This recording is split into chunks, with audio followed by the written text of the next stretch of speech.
have a story that is an old one, an Arthurian tale, also told by Chaucer, and this is my version.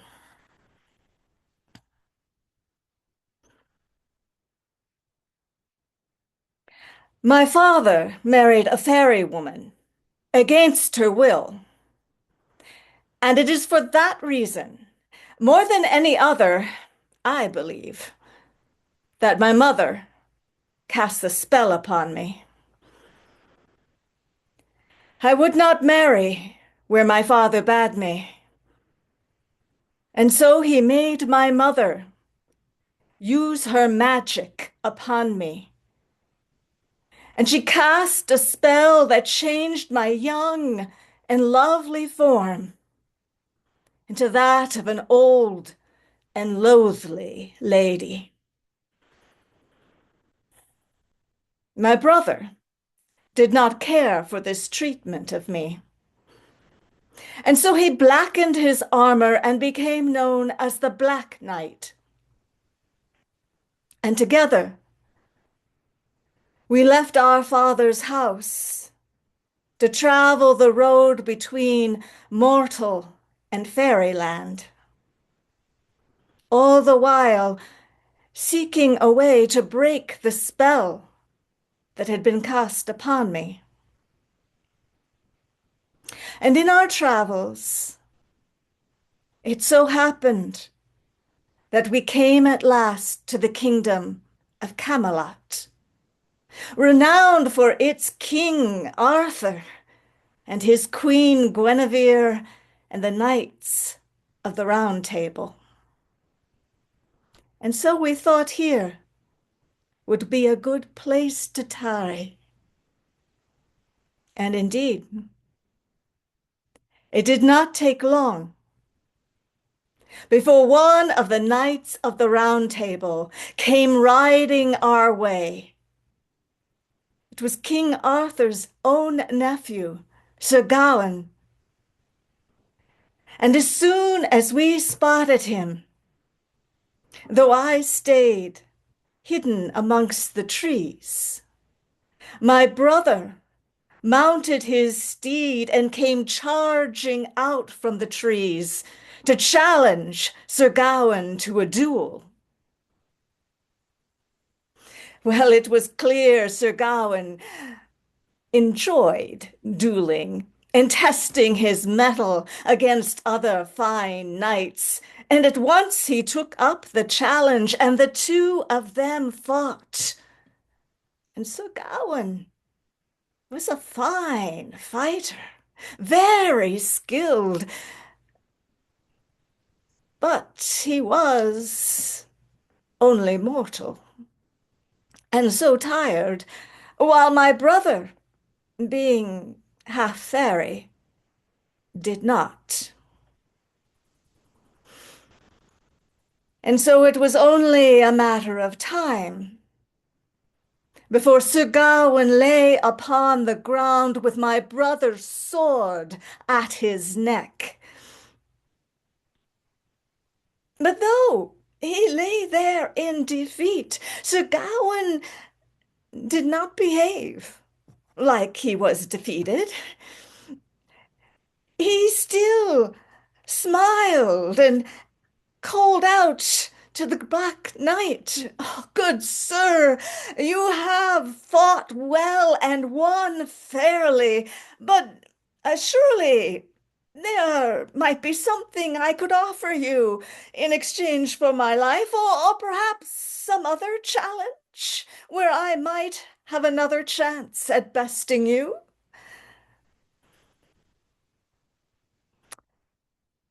And the Black Knight, with a look towards me in the shadows of the trees, agreed. "Indeed, you have taught well, Sir Gawain, and I would be happy to give another challenge. A different one, though. Instead of fighting skills, a test of wit, I would offer you a challenge of a riddle."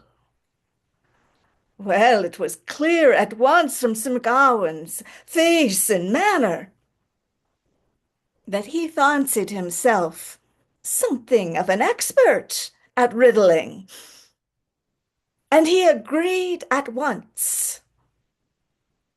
Very well, then. You shall have a year and a day to bring me back the answer to this riddle. What is it that woman most desires?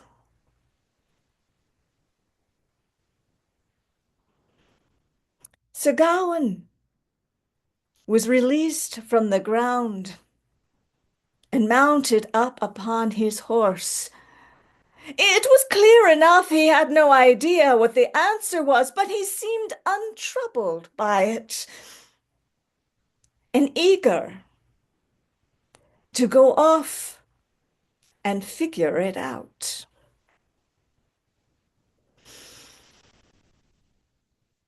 Well, a year and a day passed. And when I saw Sir Gawain again, he was like a changed man. There was no more smile or confidence or eagerness anywhere about him.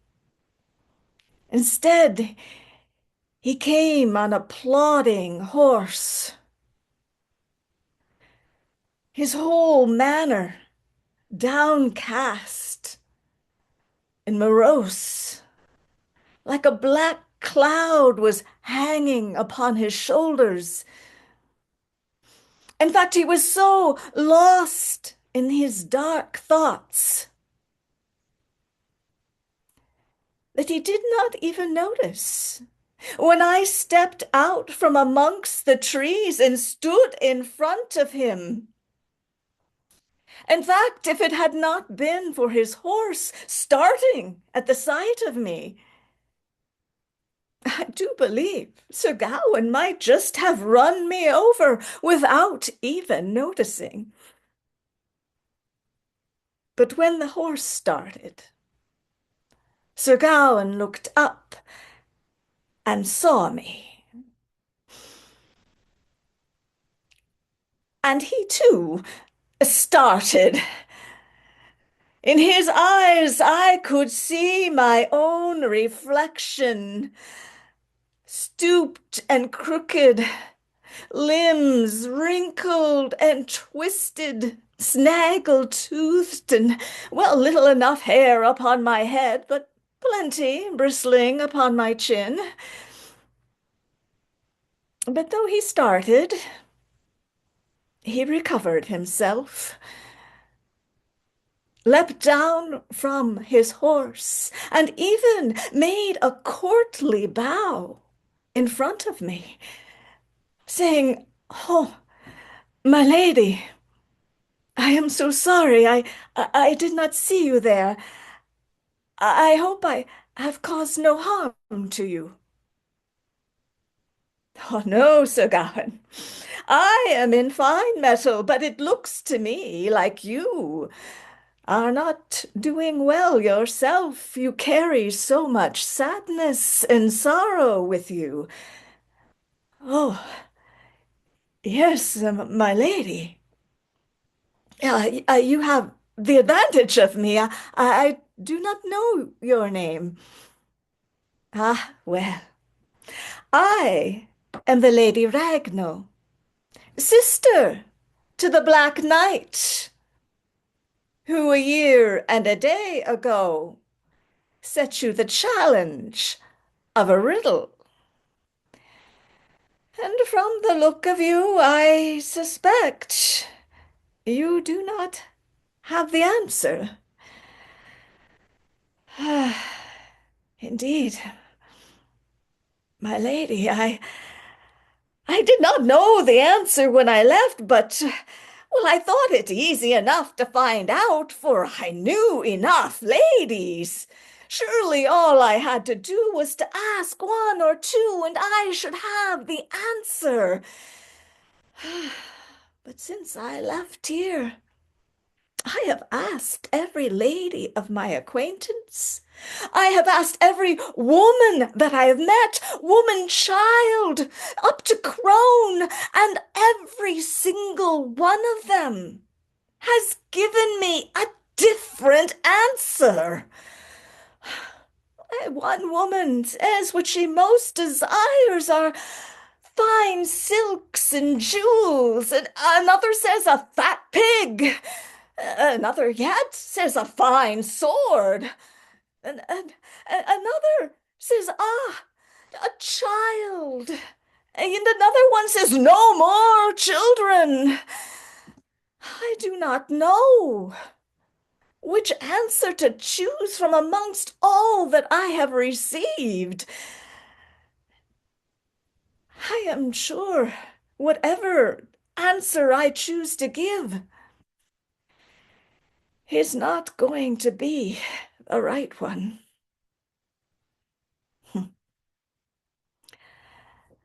Sir Gawain, I can see your trouble. You cannot see the forest for all the trees. But as it happens, I know the answer to the riddle, and I would gladly share it with you if you would grant me but one request. My lady, if you could give me the answer and win me back my life, oh, well, I would be happy to grant you any boon that you might ask of me. Truly, what is the answer? It is but this. What any woman most desires is her own sovereignty, the freedom to live her own life as she so chooses.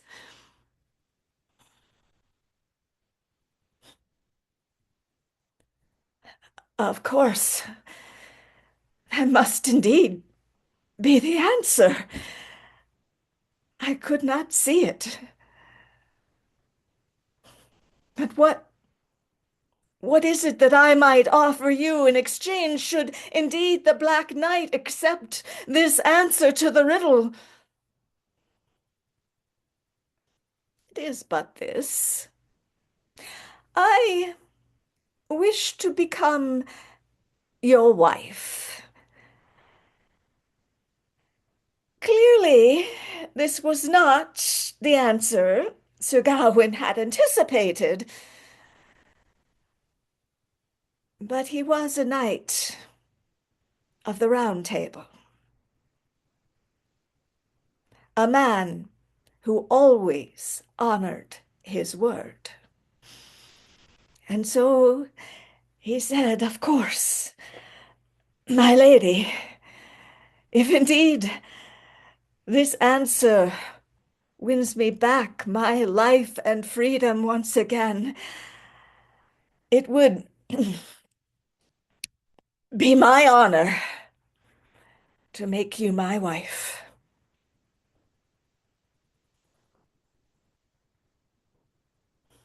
And so we went together to meet the Black Knight, my brother, who came charging out from amongst the trees, as was his wont, and demanded the answer of the riddle.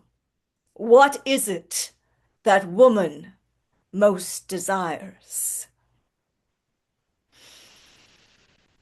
And Sir Gawain answered,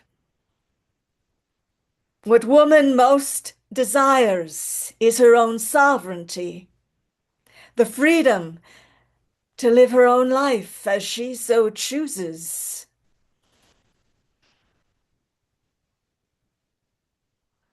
That is the answer. Yet, I do not think you came upon that answer on your own, Sir Gawain. I suspect my sister, the Lady Ragnell, may have assisted. Ah, yes, indeed. It was by the grace of the Lady Ragnell that I have the answer, and in return I have promised to make her my wife. So be it. And the Black Knight helped me up upon Sir Gawain's steed and bade me farewell. And I travelled with Sir Gawain back to King Arthur's court, bouncing roughly on the back of his horse, clinging like a barnacle to his back. And as we entered into the castle grounds, all of the people there caught sight of Sir Gawain and cheered, having thought he might never return. But then they caught sight of me behind him, and their cheers faded away. But Sir Gawain did not stop. He rode his horse right up towards the king and queen who had come to meet him. He helped me down from the horse and even shortened his strides to match my hobbling gait, introduced me to King Arthur and Queen Guinevere as his bride-to-be for having saved his life that day. And in no time at all, we were married. Though all the ladies of the court wept throughout the ceremony to see the handsome young Gawain wed to such as I. And after the wedding, King Arthur and Queen Guinevere held a wedding feast in our honor. And I sat at the high table with the king and queen and my new husband beside me. And the feast was such that I had not had since I had left my father's house. But it was a bit hard for me to eat. It dribbled bits and pieces out of my mouth as I ate, for, well, I had not many teeth left in my head. But Sir Gawain lent me his knife and hands and cut the meat into pieces small enough that I might swallow it with ease. Until at last the feast was over, and Sir Gawain and I were alone together in our bridal chamber. And suddenly Sir Gawain became very busy with busy things and would not look at me. I thought perhaps I might stand there waiting all night, until at last I spoke. Sir Gawain, husband, do I not get even a kiss upon my wedding night?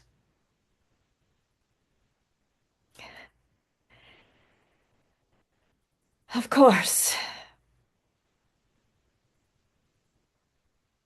you are right. Sir Gawain put down his busy things, and he came to me, put his hands upon my shoulders, and looked down into my eyes. And I could see in his eyes that I was no object of beauty or desire to him. But I saw also kindness and compassion. And then he closed his eyes and kissed me. And when he opened them again, he stood back in startlement, his eyes wide, and in his eyes I could see my own self reflected, tall, smooth skin, straight limbs, my hair long and raven black, my own young and lovely shape returned to me again. And Sir Gawain cried out, "Who are you? Where is the Lady Ragnell? What has happened to my wife?" "I am the Lady Ragnell, your wife. By your kiss, you have broken half the spell that my own mother placed upon me. But since the spell is only half broken, I can only be in this, my own true shape, half the time. But you, my husband, may choose. Which half should it be? Should I wear this true, young, and lovely form throughout the day, where all your friends, the court, might see me as I am? And only then at night, when you are the only one who need see me, I must wear again that old and loathly shape. Or, if you prefer, I could wear this shape out night alone with you. But throughout the day must wear that old and loathly shape again, though the court would know no difference from today. Which would you prefer, my husband?"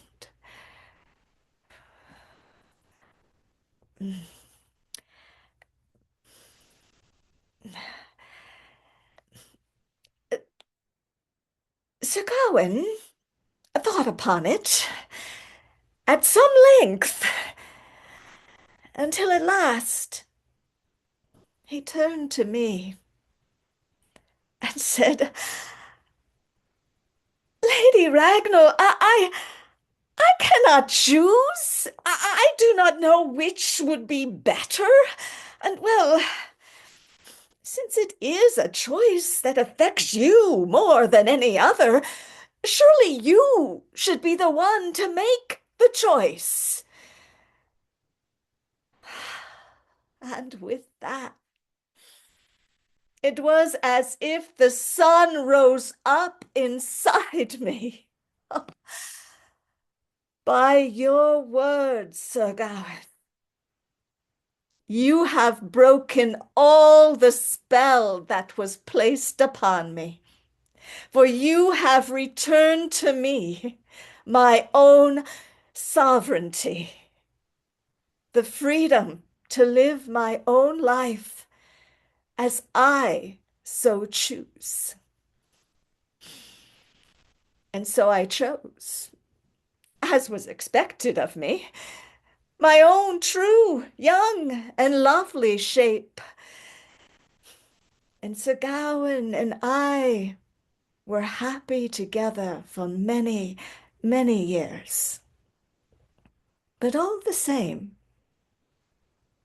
there were times, and there will be more, when sometimes, especially when I am alone, or walking the road between mortal and fairy lands, when I choose to once again wear that old and loathly shape. For there are times when that shape suits me best.